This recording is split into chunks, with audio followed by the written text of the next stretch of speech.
ಅಪ್ಪ ಬಾರೇನು ಕುಂದ್ರ. ಅಪ್ಪ ನಿಮ್ ಜೊತೆ ಸ್ವಲ್ಪ ಮಾತಾಡ್ಬೇಕಾಗಿತ್ತು. ಹೇಳಮ್ಮ ಏನಾಯ್ತು? ಅಪ್ಪ ಹೊಸದು ಮನಿ ತಗೊಳತಿದ್ವಿ, ರೊಕ್ಕ ಕಮ್ಮಿ ಬಿದ್ದವು. ಊರಾಗ ನಿಮ್ಮ ಹೆಸರಿನ ಮ್ಯಾಗ ಜಾಗ ಐತಲ್ಲ, ಅದ್ರ ಪೇಪರ್ನ ಒತ್ತಿ ಇಟ್ಟು ರೊಕ್ಕ ತಗೋಬೇಕಂತ ಮಾಡಿದ್ವಿ. ಮತ್ ಜಲ್ದಿ ಬಿಡಿಸ್ಕೊಟ್ಬಿಡ್ತೀವಪ್ಪ.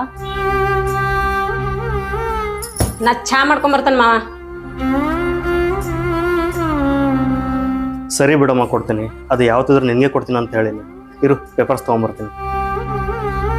ಶೋಭಾ, ಟೀಚರ್ಗೆ ಕೊಡ್ಬಮ್ಮ. ಏನ್ ಮಾವ ನೀವು ಈ ಮನ್ಯಾಗ ನಾವು ಇಬ್ರು ಅದೇವಿ, ನಮ್ಮನ್ನೊಂದ್ ಮಾತು ಕೇಳ್ಬೇಕಿಲ್ಲ ನೀವು? ನಿಮ್ ಪಾಡಿಗೆ ನೀವು ಕೊಡ್ತಾನೆ ಅಂತ ಹೇಳ್ಬಿಟ್ರಿ. ಇದ್ದಿದ್ದೆಲ್ಲ ನಿನ್ನ ಗಂಡಿಗೆ ಕೊಟ್ಟಿನಿ.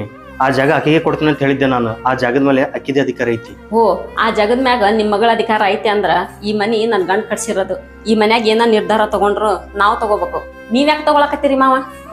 ವೈನಿ, ಯಾಕೆ ನೀವು ವಾದ ಮಾಡತ್ತೀರಿ? ಒಂದ್ ಸ್ವಲ್ಪ ದಿನ ಮತ್ ಬಿಡಿಸ್ಕೊಡ್ತೀವಿ. ಇಲ್ಲ, ಯಾಕೆ ಅಪ್ಪನ ಜೊತೆ ಜಗಳ ಮಾಡತ್ತೀರಿ ನೀವು? ರೇಣು, ಜಗಳ ಮಾಡಕ್ ಹೋಗ್ಬೇಡಮ್ಮ. ಮನೆ ಹೆಣ್ಮಕ್ಳು ಜಗಳ ಮಾಡೋದು ಚಲೋ ಅನ್ಸಲ್ಲ. ಸೊಸೆ ಹೇಳಿದ್ದು ಕರೆನೇ ಐತಮ್ಮ. ಅಪ್ಪ ಅಮ್ಮ ಮಾಡಿದ ಆಸ್ತಿ ಮೇಲೆ ಮಕ್ಕಳದ ಅಧಿಕಾರ ಇರ್ತದೆ, ಆದ್ರೆ ಮಕ್ಕಳು ಮಾಡಿದ ಆಸ್ತಿ ಮೇಲೆ ಅಪ್ಪ ಅಮ್ಮನ ಅಧಿಕಾರ ಇರಲ್ಲ. ದುಡ್ಡು ಕೆಟ್ಟದ್ದು ನೋಡಣ್ಣ, ದುಡ್ಡು ಕೆಟ್ಟದ್ದು ಹೆಡ್ಡ ಮೂಢಾತ್ಮ, ದುಡ್ಡು ಕೆಟ್ಟದ್ದು ಹೆಡ್ಡ ಮೂಢಾತ್ಮ, ದೊಡ್ಡ ದೊಡ್ಡವರನ್ನೇ ಹೆಗ್ಗಾಲು ಹಿಡಿಸಿತು.